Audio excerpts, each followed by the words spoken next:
Hey guys, how's it going? It's Invicta TV here, and I'm bringing a tutorial on sword tactics, as I call them. It's definitely the strongest heavy in the game in my opinion, and you don't even need to use its heavy ammo. Obviously you can see some clips going on right now. The tutorial, or excuse me, the demonstrations I'll be providing won't have a test dummy that will be firing back or anything like that, but you can see now some clips where I have used it in live play, and it definitely puts me at the top of my game. It definitely helps me overcome opponents far too often. So without further ado though, let's get started. Now that I've shown you a couple clips and you can see it in action, we're going to go ahead and go through the list of all the different ways to really use and abuse this sword technique. So let's get into it with the Hardscoper. That's the most common thing you can see out there. And here we go. You can see that sniper down lane through the tunnel. All I'm going to do is pop out and immediately fire all 3 bullets from my primary into the target, preferably starting with a headshot so the rest is easier. And there you go. That's how it's done. It's super fast. It's very hard to react to. Often they can't necessarily react to get a headshot so easily, especially with flinch. Here's it from her point of view. Just see how fast I come around that corner and take her out.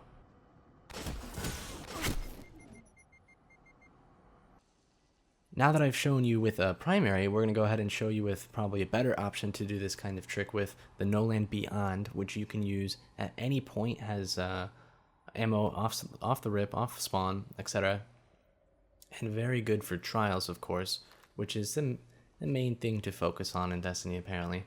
However, you can see you just want to kind of pre-aim up a little bit. You want to make sure that when you slide around that corner, you're on target.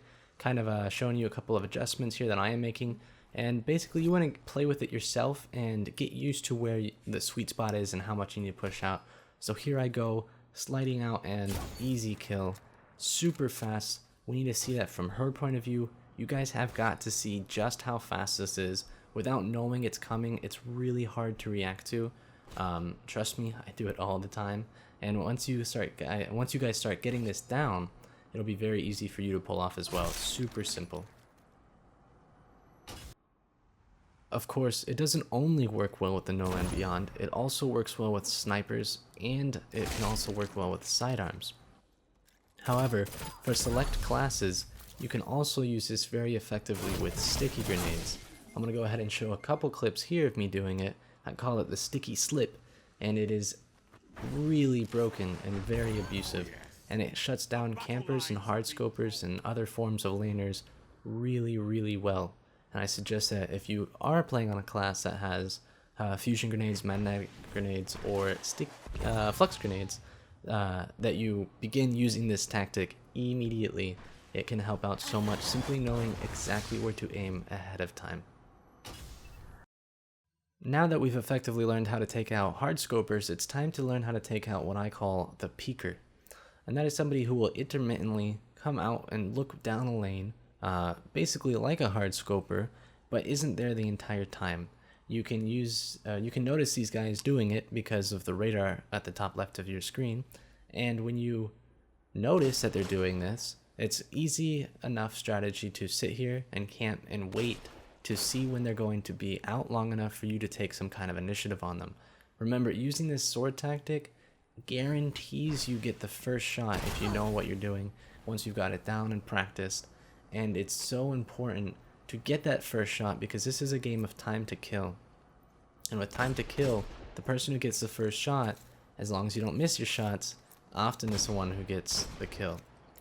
So as you can see here, they sit there long enough and I go ahead and make my push and capitalize on the kill. Getting that initial pick in a round of Trials of Osiris this way is huge, and often can mean the difference between victory and defeat.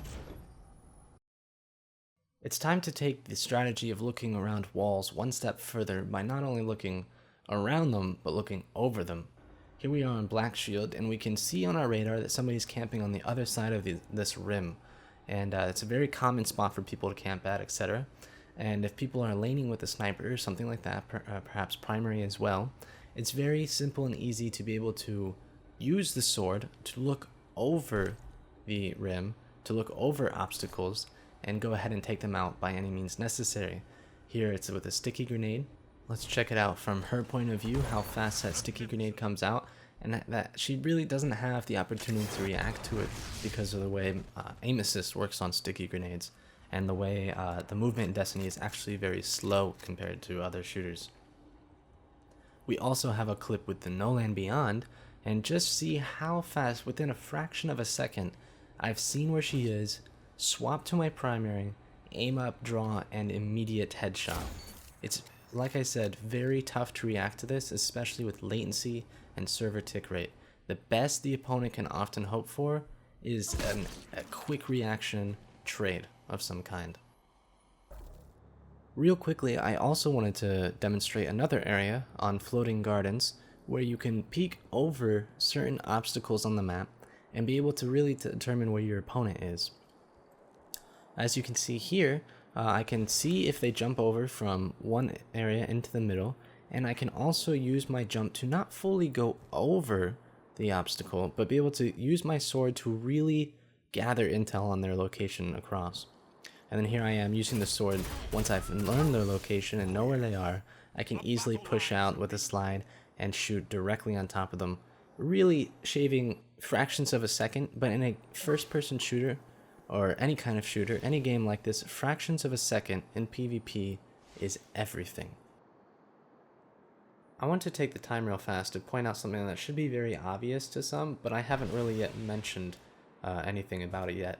And that is that the third person in this game focuses the center of screen on the right side of your Guardian. So if you're trying to use the sword to look around the corner on your left, it's very difficult to be able to align your aim or your throw or whatever you're looking to do onto your target. You can sometimes gather a bit of information with a bit of risk of accidentally sticking out too far, but here you'll see me make this swap from the right side over to the left, where I can easily see my opponent in full view, gather the intel I need, make a jump, and throw a sticky grenade, effectively neutralizing the target. Here is a demonstration of this kind of technique in action. Really, I can do this 9 times out of 10, if not more. And it's super easy and effective, especially against people that are planting their feet a little too long. Even if the target was moving, I could use my primary and know exactly where to aim as I come around a corner. Moving on, in fact, we have a situation here where we focus on a moving target.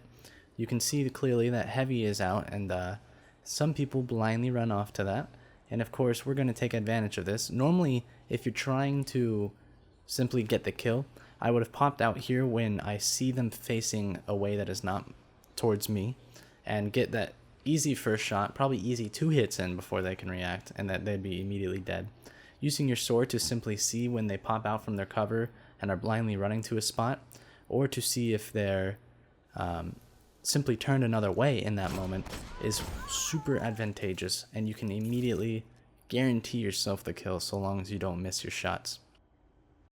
Continuing off that principle, we also have the jumping target, and I do apologize ahead of time for poorly demonstrating this, as I had to control both controllers for it. But basically, we all know that when you're in the air, you have less accuracy, as well as it's a little difficult to cope for the the sensitivity and aiming on your target when you're also focusing on how fast your player is moving. So it's super advantageous, and I do it all the time. Take advantage of players when they're not aiming at you, or when they are jumped up into the air and aren't as ready to shoot at you as you will be to shoot at them. It can immediately score the kill basically once more, so long as you don't miss your shots.